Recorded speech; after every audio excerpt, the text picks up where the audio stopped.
Respublikamiz hududlari bo'ylab o'tkazib kelinayotgan keng qamrovli, xavfsiz va sog'lom yurt profilaktik tadbirlar doirasida uyushgan jinoyatchilik bilan bog'liq yana bir holat aniqlandi. 2008, 2007, 2005 va 2006 yillarda tug'ilgan 5 nafar fuqarolar Toshkent shahar Chilonzor tumanida o'zlari yashab kelayotgan xonadonda noodatiy jinsiy hayot kechirib, ijtimoiy tarmoqlar orqali o'zlarini ayol kishi sifatida tanishtirib, turli xil yoshdagi erkaklar bilan tanishib, aldov yo'li bilan uchrashish maqsadida uyga chaqirib, so'ngra ularni urib, tan jarohati yetkazib, majburan behayo foto va videolarni qo'lga kiritib, tovlamachilik yo'li bilan ulardan katta miqdorda pul mablag'larini talab qilib kelayotganliklari aniqlangan.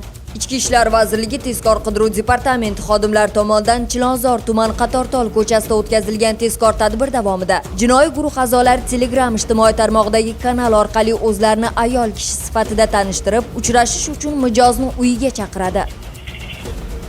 Mijoz xonadonga kirgandan so'ng qo'shtirnoq ostidagi sportchi guruh a'zolari unga 2 nafar voyaga yetmagan bola bilan jinsiy aloqa qilishga kelgansan deb turli so'zlar bilan haqorat qilib, mijozni urib do'pposlab, tahdid qilib, uning behayo holatini video tasvirga olishib, 10 million so'm miqdordagi pullarni talab qilgan. Qo'rqma, men terpil emasman, lekin shunaqa odamlar bor, yarim kechasi birov bo'ldi, uchun boshqa qaytarilmaydi.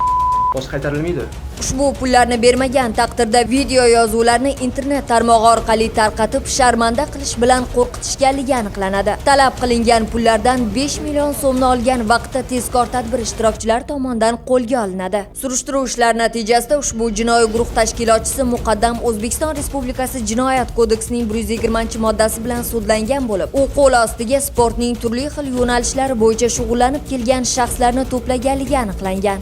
Holat yuzasidan uyushgan guruhga nisbatan O'zbekiston Respublikasi Jinoyat kodeksining 165-moddasi 2-qismi V bandi bilan jinoyat ishi qo'zg'atildi. Unutmang, har qanday jinoyat uchun qonunda tegishli tartibda jazo chorasi belgilangan. Hurmatli fuqarolar, agarda siz ham shubhali shaxslar yoki ularning nojo'ya xatti-harakatlari haqida ma'lumotga ega bo'lsangiz, ekranda ko'rsatilgan call center ishonch telefon raqamlariga xabar berishingizni so'rab qolamiz.